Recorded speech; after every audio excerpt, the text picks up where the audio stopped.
Fala galerinha do Na Trilha da Biologia, tudo bem com vocês?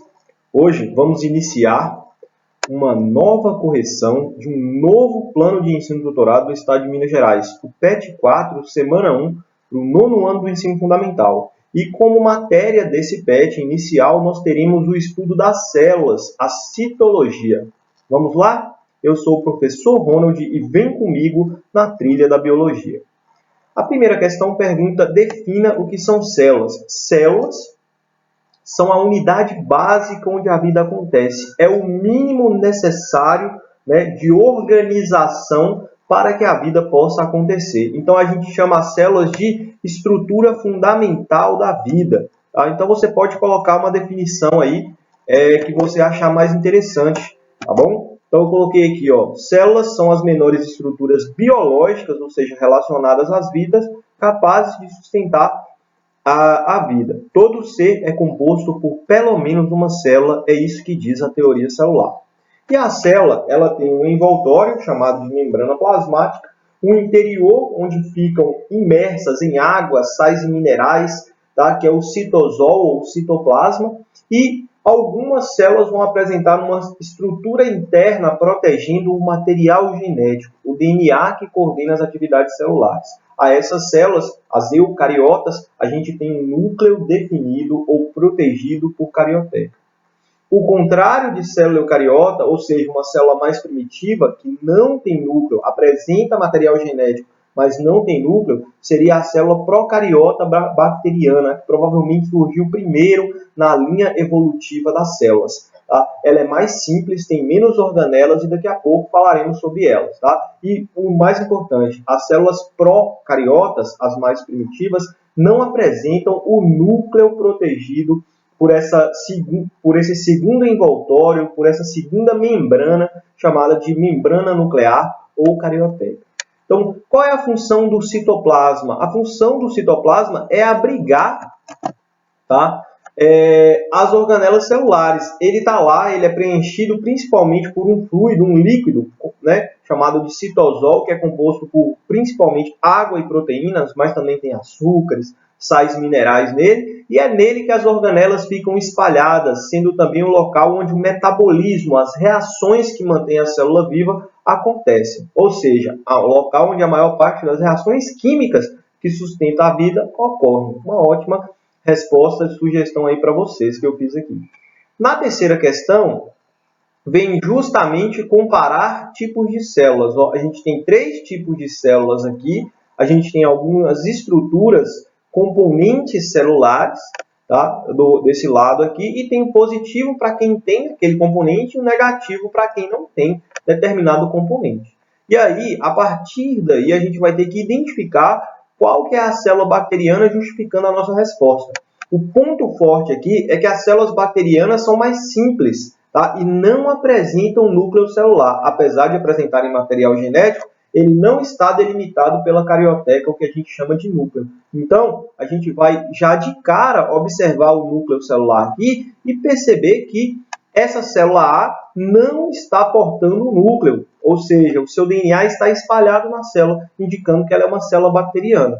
E note, essas outras partes, mitocôndrias, cloroplastos, complexo de Golgi, retículo endoplasmático e vacúolo, são organelas, tá? Esquece o ribossomo aqui por enquanto, são organelas também feitas pela mesma constituição da cerca, o envoltório principal da célula, chamado de membrana plasmática. Então, essas organelas, mitocôndria, fornecem energia para a célula, cloroplasto, que produz alimento para células vegetais e células de algas, tá? É exclusivo de células vegetais e células de alga. Complexo de Golgi, que empacota proteínas para exportação, para mandar para fora da célula. Retículo endoplasmático tem 2 tipos, São pequenos canais onde ocorre a produção de proteínas e onde também pode ser armazenadas substâncias, feito o metabolismo de lipídios.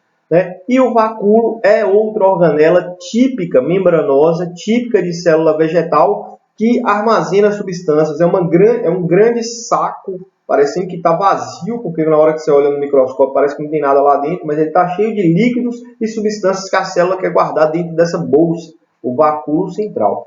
Então, a gente nota aqui que Na célula bacteriana, a gente praticamente tem um envoltório que cerca a célula, né, delimitando o ambiente celular, que é a membrana plasmática, que todas as células têm. Tá? E a célula bacteriana também tem uma organela muito importante, o ribossomo, que produz as proteínas que trabalham dentro da célula. Né? As proteínas são como soldadinhos celulares que fazem a célula funcionar, que formam estruturas na célula, elas são muito importantes. Por isso, o ribossomo, que é o produtor de proteínas, vai estar presente em todas as células. Assim, voltando à nossa questão, identifique a célula bacteriana e justifique a sua resposta. Né? Então, baseado nas estruturas celulares aí, a célula bacteriana é uma célula primitiva, que apresenta seu DNA espalhado no citoplasma, ou seja, não tem núcleo, e nem apresenta também aquelas organelas, aquelas partes da célula formadas por membrana. São compostas basicamente de quê? Da membrana plasmática, que a gente vê aqui, marcada positivo para a célula, tá? Do citoplasma, que não está falando aqui, tá? Do ribossomo, que está sendo mostrado aqui também presente, mas não apresenta as outras organelas membranosas. Então, né? E apresenta o seu DNA circular espalhado no citoplasma, por isso a gente fala que não tem núcleo. Respondida a letra A, identificada aí a célula bacteriana por não apresentar essas estruturas.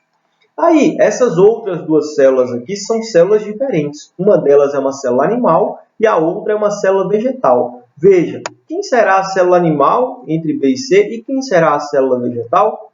A gente consegue identificar isso através dessas duas organelas aqui, ó, cloroplasto e vacúolo, que são exclusivas de células vegetais, ou seja, deverão estar presentes apenas na célula vegetal. E a gente vê que a célula B seria aqui, então, a célula vegetal, por apresentar cloroplasto e vacúolo, enquanto a célula C seria o exemplo de uma célula animal, que apresenta membrana plasmática, apresenta núcleo, sendo assim denominada, tanto como a célula vegetal, célula eucariota, mas não apresenta a estrutura produtora de alimento, já que os animais precisam se alimentar para viver, ou seja, as células animais são células heterotróficas, enquanto as células vegetais são autotróficas, porque produzem o seu próprio alimento, tá? Através da reação de fotossíntese. Aqui embaixo, ó, na letra B, onde está pedindo para identificar a célula animal e vegetal, justificando o porquê da escolha, eu coloquei uma figura que melhor representa aí as células animal e vegetal para você perceber algumas diferenças. Veja, ambas as células apresentam o quê? Uma região rosinha aqui, ó,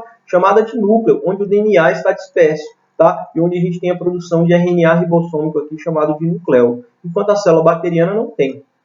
E esses outros nominhos aqui, nas próximas aulas a gente vai identificar o que é. São as organelas celulares, as partes da célula que funcionam para um motivo e mantêm a célula viva, tá bom? Então, a gente consegue perceber essa diferença, né? Olha só, aqui a gente tem o vacúolo central, o grande vacúolo, né, que a célula vegetal tem, a animal não tem. E tem aqui também a parede celular, ó, parede celular de celulose, que as células vegetais têm e a célula animal não tem. Né? Ela apresenta apenas a membrana.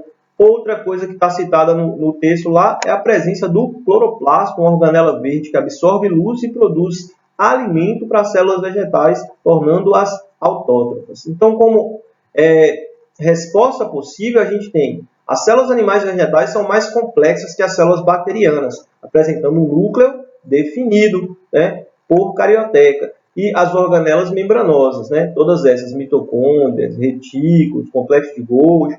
Contudo, existem diferenças entre elas, como a gente pode ver aqui na figura. E aí eu ressaltei essas diferenças para justificar a resposta. Então, células vegetais são capazes de fazer fotossíntese, pois apresentam cloroplastos. Além disso, possuem parede celular, verdinha aqui, de celulose, além da membrana, né? A membrana está para dentro aí.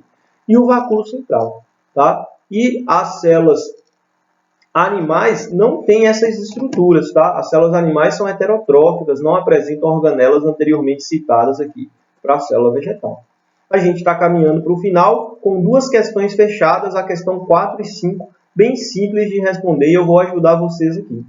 Né? A gente tem a organela celular responsável por metabolizar o açúcar. Metabolizar é quebrar o açúcar no nosso corpo para transformar ele em energia, em ATP. Aqui está outra grande questão sobre células que aparecem nos exercícios. É você conseguir identificar as partes da célula, seu nome e sua função, que são as organelas, seu nome e sua função. Começamos aqui com a 4, com uma organela capaz de metabolizar o açúcar e transformá-lo em energia. É como se fosse a CEMIG celular, tá? Já que vai produzir energia para a célula sobreviver. É essa organela em formato de feijão que está presente tanto em células animais quanto em células vegetais, a mitocôndria. Ela é um mito, ela é muito importante para a célula, a mitocôndria, letra D.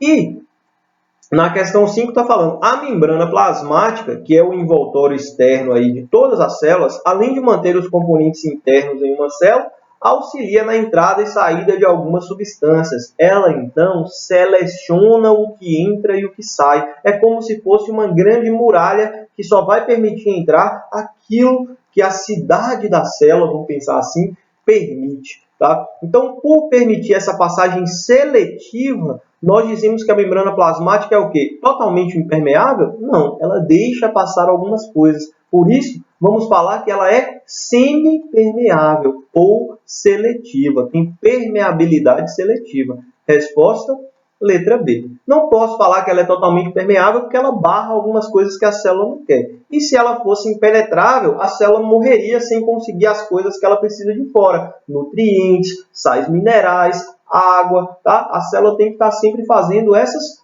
trocas. Bom, com essas 5 questõezinhas que dão uma ideia geral sobre as células e a sua importância para a vida, eu vou ficando por aqui. Se você gostou do nosso vídeo e já assiste às nossas aulas, não esquece de deixar o joinha, tá? E se não é inscrito no canal e quer ver mais correções como essa, por favor, se inscreva no canal no sininho logo abaixo. Até mais, galera! Vejo vocês semana que vem.